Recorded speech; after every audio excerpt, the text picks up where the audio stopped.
Important जो question है ना वो आपके लिए करवा रही हूँ। जैसा कि आप सभी जानते हैं कि एग्ज़ाम अब आने वाला है, तो तैयारी भी हमें ज़ोरों-शोरों से करनी होगी, क्योंकि कंपटीशन बहुत हाई लेवल पे होने वाला है। अगर आप तैयारी अच्छे से करेंगे, तो आपका नंबर फर्स्ट लिस्ट में ही आ जाएगा, नहीं तो आपको सेकंड, थर्ड का वेट करना पड़ेगा। इसलिए एक जितना टाइम बचा है, उतने टाइम में एकदम अच्छे से तैयारी कीजिए, ताकि आपका नंबर फर्स्ट लिस्ट में आ जाए। और क्वेश्चन को ध्यान से पढ़िए, डिटेल से पढ़िए, ताकि आपको कुछ ना कुछ बात तो इससे जुड़ी याद ही रहे। क्लियर हुआ? तो चलिए स्टार्ट करते हैं क्वेश्चन के साथ। फर्स्ट को आता है कि चित्र विचित्र जो मेला है वो किस जनजाति से बिलोंग करता है। मेले का नाम क्या है? चित्र विचित्र। तो ये कौन सी किसके द्वारा मनाया जाता है, किससे बिलोंग करता है, ये आपको बताना है। तो फ्रेंड्स, जो चित्र विचित्र मेला है वो जो गरासिया होती है ना, जनजाति भील और गरासिया, उनके बीच मतलब बहुत ही मोस्ट इंपोर्टेंट मेलों में से माना जाता है। समझ में आ गया? यानी ऑप्शन नंबर जो सेकंड है राइट आंसर हो जाएगा। इसके साथ ही फ्रेंड्स, ये कहाँ लगता है? साबरकांठा जिले में गुणबाखरी गांव में, जो कि राजस्थान के एक सीमा के ऊपर ही है। समझ में आ गया? अब इसका महत्व क्या है? ये आदिवासियों के लिए बहुत ही स्पेशल रखने वाला मेला होता है, और ये बोलिए आकर्षण का केंद्र बनने वाले, यानी जो आदिवासी समाज वाले क्या क्या करते हैं ना, वहां से मतलब लोग बाहर बाहर से देखने के लिए आते हैं इस मेले को। इतना स्पेशल मेला होता है ये। नेक्स्ट आता है, जो भीलों के जो घर होते हैं ना, भील जो जाति होती है, उनके घरों को क्या कहते हैं? जैसे कि उनका जो सरपंच यानी मुखिया होता है उसको पटेल कहते हैं, तो उनका घरों का भी एक नाम होता है, तो उसको बोलते हैं टापरा या फिर कू। क्लियर हुआ? यानी जो भील जाति के जो घर होते हैं उनको टापरा या कू कहा जाता है। इसके साथ ही उनके जो जिनके झोपड़ी होती है ना, उसको बोला जाता है फला। समझ में आ गया? और कोई बड़ा गांव है तो उसको बोला जाएगा पाल, या फिर कोई बंगला है ना, तो उसको सामूहिक घर या फिर पंचायत आदि का मतलब है ना, उसे बंगले के नाम से जाना जाएगा। समझ में आ गया किस तरीके से नाम हो जाएगा? घर को बोला जाएगा टपुकरा या कू, झोपड़ी को बोला जाएगा फला, तो जो बड़े गांव है ना, जो पूरा गांव है कोई, उसको बोला जाएगा पाल, और कोई मतलब कि बहुत बड़ा घर है ना, उसको बोला जाएगा बंगला। क्लियर हो गया? यानी सारे डाउट मैंने आपके क्लियर कर दिए हैं। अब आता है नेक्स्ट, राजस्थान की संस्कृति विशेष स्थान दिया गया है, यानी जो राजस्थान की संस्कृति है उसको एक स्पेशल मतलब कि नाम क्यों दिया गया है, किसकी वजह से दिया गया है? तो आप सभी जानते हैं कि राजस्थान का जो अतिथि सत्कार होता है ना, वो सबसे अलग होता है। नहीं, अपनी जो संस्कृति है, मतलब हम क्या मानते हैं कि अतिथि देवो भव, यानी जो अतिथि होता है भगवान के समान होता है। तो हमारे राजस्थान की यही संस्कृति है जो हमें सबसे अलग रखती है, सबसे मतलब कि हटके रखने का काम करती है, कि हम जो अतिथि होता है उसको भगवान के स्वरूप मानते हैं। क्लियर हो गया? अब आता है क्वेश्चन नंबर नेक्स्ट। इस प्रकार से आता है, देखो राजस्थान के अंदर आप सभी जानते हैं कि बहुत सारी प्रथाएं मौजूद है, जानते हैं ना, कि शादी ब्याह की अलग होती है, मरने की अलग होती है, बच्चे होते हैं तो अलग होती हैं।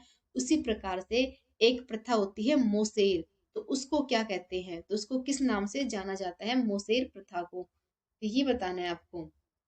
तो देखिए फ्रेंड्स, देखिए जो मोसेर प्रथा होती है वो होती है जो 12वें दिन का जो खाना होता है ना, यानी कि मतलब कि जो किसी के डेथ के बाद 12 दिन तक मतलब कि क्या कहते हैं ना कि गरुड़ पुराण चलते हैं, यानी सब लोग आ आके जाते हैं उनको मतलब कि सातवां दिन देखने की कोशिश करते हैं। क्रियाक्रम के बाद है ना, जो मतलब कि वो होता है ना, जो 12वें दिन का जो खाना होता है उसको बोला जाता है मोसेर। समझ में आ गया कि मोसेर क्या होता है? तो मोसेर का मतलब यही होता है कि जो 12वें दिन का जो खाना होता है ना, जो जीवित मुख्य हो जाता है, का मतलब होता है मृत्यु भोज, यानी मतलब कि शोक के बाद मतलब कि जो भी लोग आते हैं वो खाना खाकर जाते हैं। और इसका उद्देश्य क्या होता है? तो इस भोज का मतलब होता है कि जो परिवार को सांत्वना देने लोग आए हैं उनको मतलब कि कठिन मतलब कि इस ऐसे मतलब वक्त के अंदर उनको मतलब कि अपना मतलब कि सहारा देने की कोशिश करते हैं कि हम आपके लिए हमेशा तैयार रहेंगे, उनको मतलब कि सांत्वना देने की कोशिश करते हैं। क्लियर हो गया? अब नेक्स्ट आता है कि हाडा राजपूतों की प्रथम राजधानी कौन सी थी? जो हाडा राजपूत थे उनकी प्रथम राजधानी कौन सी थी?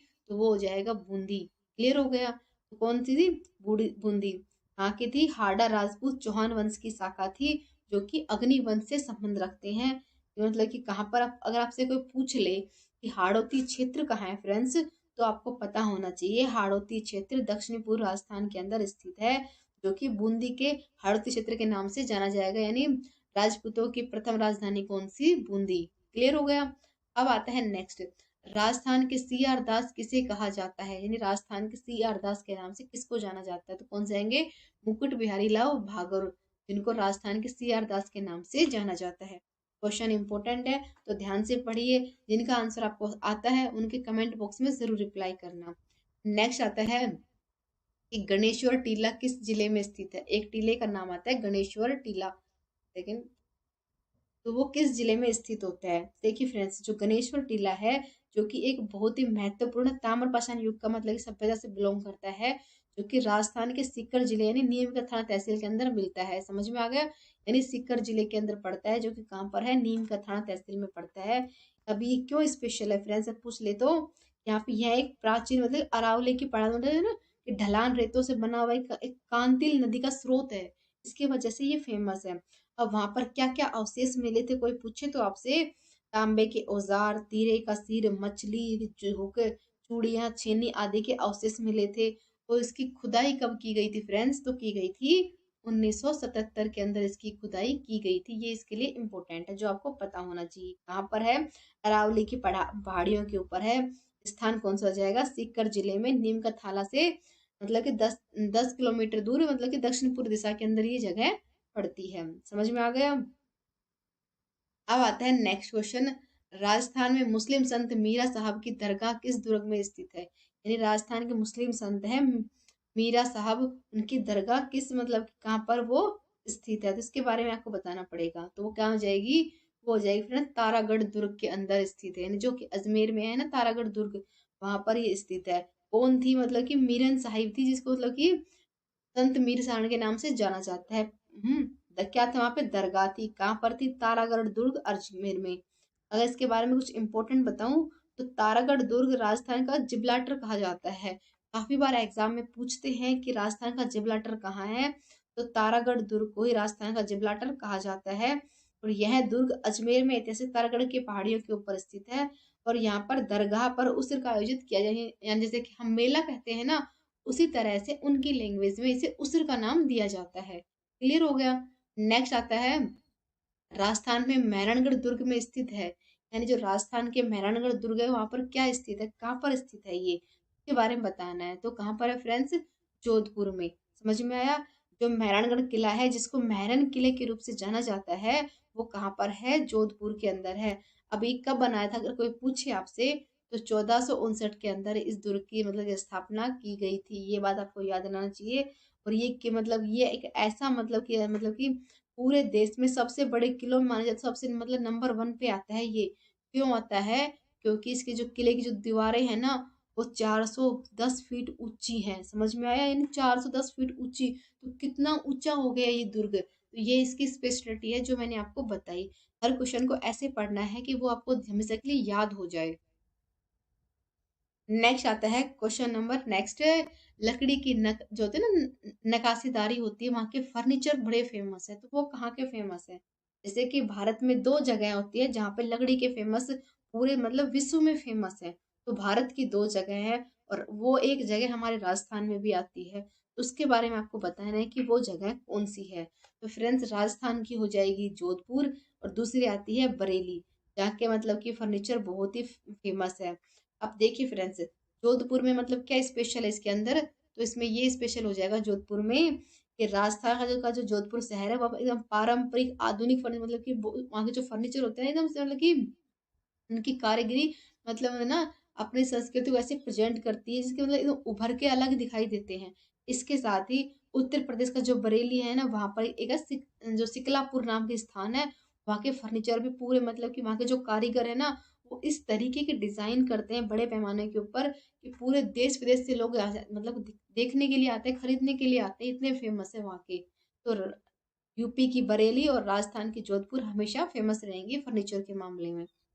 नेक्स्ट आता है कि जऊद खां मेका जो मेवाती था, वो जो उरक खां मेवाती मतलब वादक है, किस चीज के वादक थे वो, नाम आ जाएगा जरूर खां मेवाती, उरुख खां मेवाती। तो किसके थे वो थे भपंग के। क्लियर। नेक्स्ट आएगा सपेरा नृत्य, राजस्थान का एक प्रसिद्ध मतलब कि सुपर फास्ट यानी ऐसा नृत्य जो बच्चे बच्चे को पता होता है। सपेरा नृत्य कौन सी जनजाति द्वारा किया जाता है, तो आप सभी जानते होंगे। जो कानबेलिया लोग होते हैं ना, मतलब कि उसके जो नृत्य करते हैं, वो लोग एकदम नागिन की तरह डांस करते हैं। यानी कुछ कुछ बातें जो आपको याद होनी चाहिए। यानी जो कानबेलिया समुदाय होता है बिल्कुल नागिन की तरह डांस करते हैं। तो सपेरा नृत्य के नाम से कानबेलिया जाति को जाना जाता है। और ये कहाँ की फेमस है? थार के रेगिस्तान में किया जाने वाला जो नृत्य होता है उनमें से एक होता है। इसमें सपेरा नृत्य और स्नेक चामर नृत्य दो इसके फेमस नृत्य होते हैं। तो इसके साथ ही एक बात बताऊंगी ना, 2010 के अंदर इसको मतलब यूनिक जो होता है ना, यूनेस्को है, उन्होंने अपनी सूची में इसको शामिल किया है। इतना स्पेशल, यानी राजस्थान की कला और संस्कृति इस तरह से प्रेजेंट किया जाता है कि मतलब कि यूनेस्को ने इसको अपनी लिस्ट में भी शामिल कर लिया गया। नहीं कहते ना कि सांस्कृतिक विरासत के तौर पर इसको मतलब कि अपने पक्ष में ले लिया गया है। और ये ऐसा होता है, ये एक ऐसा नृत्य है जिसमें पुरुष और महिलाएं दोनों ही डांस करते हैं, एकदम नागिन नागिन की तरह। इस बात को हमेशा ध्यान रखना। नेक्स्ट आएगा, महाराणा प्रताप की छतरी कहाँ है? यानी जो महाराणा प्रताप थे उनकी छतरी कहाँ है, इसके बारे में बताइए। जहाँ पर उनका अंतिम संस्कार किया गया था। तो आप सभी को पता होगा कि जो महाराणा प्रताप की छतरी है वहां पर ही उनका अंतिम संस्कार किया गया था, जो कि कहाँ पर है तो बताइए। चावंड के पास है बारडोली। समझ में आया? यानी बारडोली के अंदर वहां की उनकी छतरी है, जो कि कहाँ पर है? चावंड के पास आती है, जो कि गांव में स्थित है। स्थान हो जाएगा चावंड के पास बारडोली। विशेषता क्या है? महाराणा प्रताप का अंतिम संस्कार किया गया था, इसलिए वो जगह बहुत ही फेमस की गई है। समझ में आया? 1582 में महाराणा प्रताप ने मुगल सेना के बीच में दिवेर का युद्ध हुआ था, जिसमें महाराणा प्रताप की विजय हुई थी। जिससे उनका मतलब कि वहां पर उनका चावंड किला बना था, जो कि मतलब कि पूरे भारत के अंदर मतलब फेमस है। समझ में आ गया? और महाराणा प्रताप की छतरी केजड़ झील के बीच बनी हुई है। और महाराणा प्रताप का निधन उनके सख्त धनुष पंचांड करते समय एक अंदरूनी चोट लगने से हुआ था। समझ में आ गया? जो महाराणा प्रताप थे उनकी डेथ किस प्रकार से हुई थी? वो जो धनुष होते हैं ना, प्रत्यंचा धागे से वो लगाते हैं, तो उनको एक अंदरूनी चोट लगी थी, जिसकी वजह से उनकी डेथ हो गई थी। समझ में आ गया? नेक्स्ट आते हैं, जो चरी नृत्य होता है वो किस जाति द्वारा, उनकी महिलाओं द्वारा किया जाता है? नाम क्या जाएगा? चरी नृत्य। कौन करता है?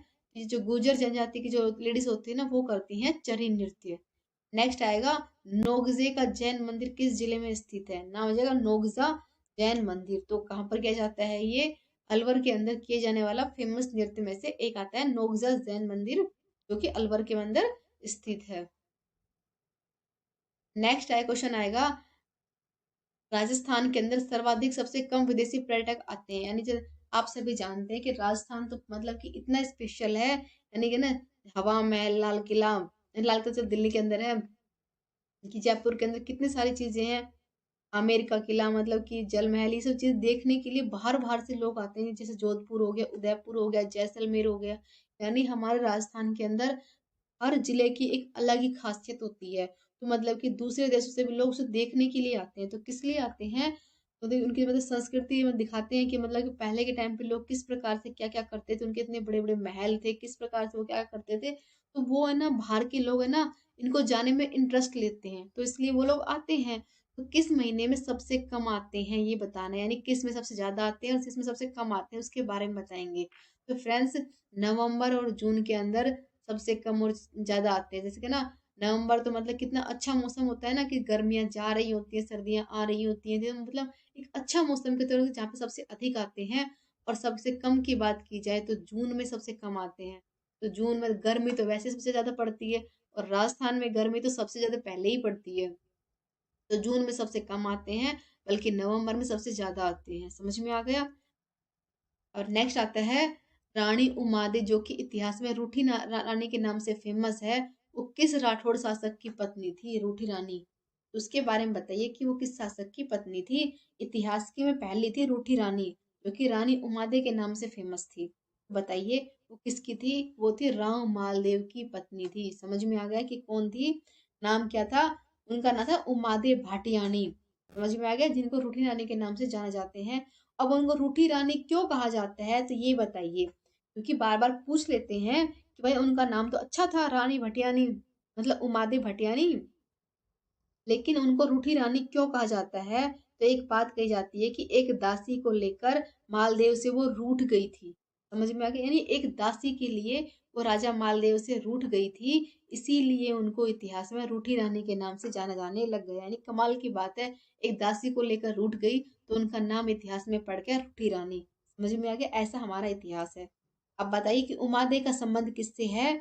तो जैसलमेर के अलावा राव थे रावल, लूणकरण सिंह की बेटी थी रानी उमादेवी। समझ में आ गया। नेक्स्ट आता है राजस्थान के स्थापत्य कला का जनक किसे कहा जाता है। नहीं, राजस्थान जो स्थापत्य कला है उसके जनक कौन है? रावण महाराणा कुंभा है जो इसके स्थापत्य कला के जनक के तौर पर माने जाते हैं। क्लियर हो गया। नेक्स्ट आएगा नंदिनी माता तीर्थ किस जिले में स्थित है। यानी जो नंदिनी माता तीर्थ है वो किस जिले में स्थित है इसके बारे में बताना है। तो बांसवाड़ा जिले के बड़ौदिया कस्बे के अंदर वांगड़ में स्थित है। समझ में आ गया कि बांसवाड़ा जिले के अंदर है, जो कि कहाँ पर है? बड़ौदिया कस्बे में वांगड़ में स्थित है। यानी आपको जिले का नाम दिया गया है, जगह का नाम तो मतलब कि बहुत डीपली चला जाएगा, क्योंकि अगर आप सर्च भी करोगे तो भी नहीं समझ कर पाओगे। तो राजस्थान का राज्य होता है बांसवाड़ा, वहां पर एक जिला है बड़ौदिया, वहां पर वांगड़ के पास नंदिनी माता का मंदिर मतलब तीर्थ के बना हुआ है। समझ में आ गया। जिसे वागड़ का पागड़ भी कहा जाता है। नहीं, वागड़ का पावागढ़ किसे कहते हैं? नंदिनी माता तीर्थ को कहा जाता है। कहाँ पर है? बांसवाड़ा जिले के बड़ौदिया कस्बे में, स्टेट हाईवे के पास पर ये है। और इसका दूसरा नाम क्या जाएगा? वागड़ का पावगढ़ इसका विशेष नाम हो जाएगा। और इसकी मतलब विशेषता क्या होती है? यह मंदिर अरावली पर्वत श्रृंखला के विशाल एक चोटी के मतलब के ऊपर बना हुआ है, यानी पहाड़ के ऊपर बना हुआ मंदिर है। समझ में आ गया। और मंदिर तक पहुंचने के लिए मतलब कि नीचे से लेके ऊपर तक बोले ना, तो 500 सीढ़ियां बनाई गई है, यानी सीढ़ियां चढ़कर इस मंदिर में जाया जाता है। हो गया। नेक्स्ट आएगा, नेक्स्ट आता है राजस्थान में पहले व एकमात्र राज प्रमुख कौन थे? बताइए। राजस्थान के पहले और एकमात्र राज प्रमुख कौन थे जिन्हें मतलब कि बहुत स्पेशल माना जाता है? तो कौन हो जाएंगे? महाराजा सवाई सिंह मान द्वितीय, जो कि राजस्थान के पहले एकमात्र राज प्रमुख थे। समझ में आ गया। इन्होंने क्या क्या काम किए थे? इन्होंने मतलब बहुत ज्यादा काम किए थे, मतलब कि है ना, संविधान में भी काम किए थे, मतलब कि ना कि राज मतलब कि ना कि वो रा, राजस्थान के राज प्रमुख के तौर पर इनको नियुक्त किया गया था।